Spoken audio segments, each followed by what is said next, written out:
Ganda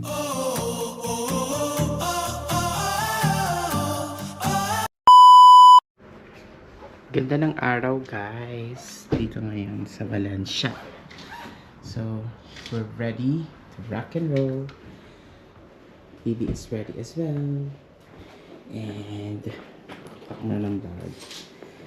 Pupunta kami sa guys. Pupunta kami sa, where are we going, babe? I forgot. Oceanographic. Oceanographic. So Aquarium. mag-enjoy kami doon. Are you ready? Yeah, ready. Let's go. Bye. Oh, I forgot my nakalimutan ko yung yung aking card kasi may card kami dito for transport for 3 days. We're walking. Yeah, but I need to get my card. Where is it? We might need Your it later bag. on. Yeah, it's A few moments later. Yay! After 10 minutes of looking for this card, nakita rin sa wakas. So ito yung card guys na ginagamit namin dito for our transport. Gamit na gamit ito sa train, sa bus, except sa airplane. Charot. So we're going now. Bye guys. See you later. Hindi pala kami pupunta sa Science Museum today kasi ayaw ni Bibi kasi puro lang science. So anyway, ipapakita ko sa inyo guys kung anong itsura ng place na pinuntahan namin. Doon si Bibi. Babe! See, it's so nice. Ayan. Ganda. Actually guys, sinusundan ko lang si Bibi kung saan siya papunta.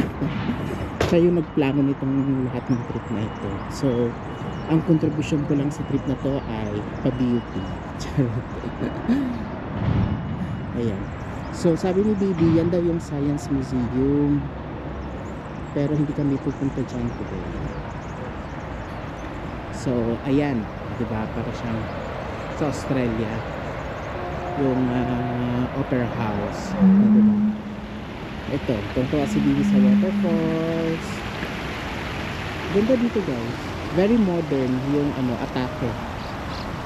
Very modern yung atake ng city. Charot. Diba? Hi babe! Say hi to my vlog. Inside. It's like an art gallery as well. O diba? Ang daming alam ni Bibi. Ako wala akong kalam-alam. Okay. Yan, follow the leader lang ako guys. Ang ganda. Very modern. Bird. That's a Aviary. Look, you can see aviary. the birds there. Do you think they have Philippine eagle there, babe? No. So aviary. You can see them Oh, so there. beautiful, They're babe. pink. Are those flamingos? Yeah, they do have a type of flamingo. They're two flamingo types. Aren't they beautiful? It's Yeah. nice that they have a huge one so they can really fly around. Look, there's one.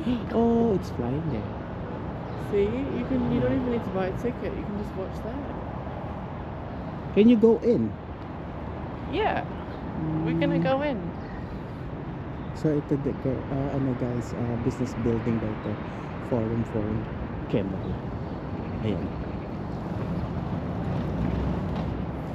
Babe, where are we going to have our breakfast? We still haven't our breakfast. And they have cafe and restaurant in the aquarium. Maybe they have paella there. Yeah. Kasi guys, hindi pa ako kumakain. Dumiretso na kami dito ni Bibi. Isn't it, babe? We haven't had breakfast No. because we're on a diet. Ayun, guys. Diba? Oh, I'm so excited. Excited ang lola niya. Makakita ng beluga whale. Babe, Yeah, I want to see the beluga whale. babe, we have a lot of beluga whales in the Philippines. No, really? Yeah. I've never seen one. Yeah. I think they're hiding. Charot lang. No, they probably go to deep. The deep part. Kemerot ko lang yun, girls and guys, na may beluga whale tayo. But we do have a lot of crocodiles in the Philippines. They have crocodile here. And Australia, they have it.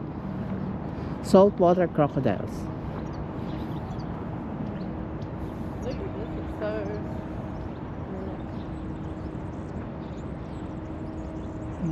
Very relaxing.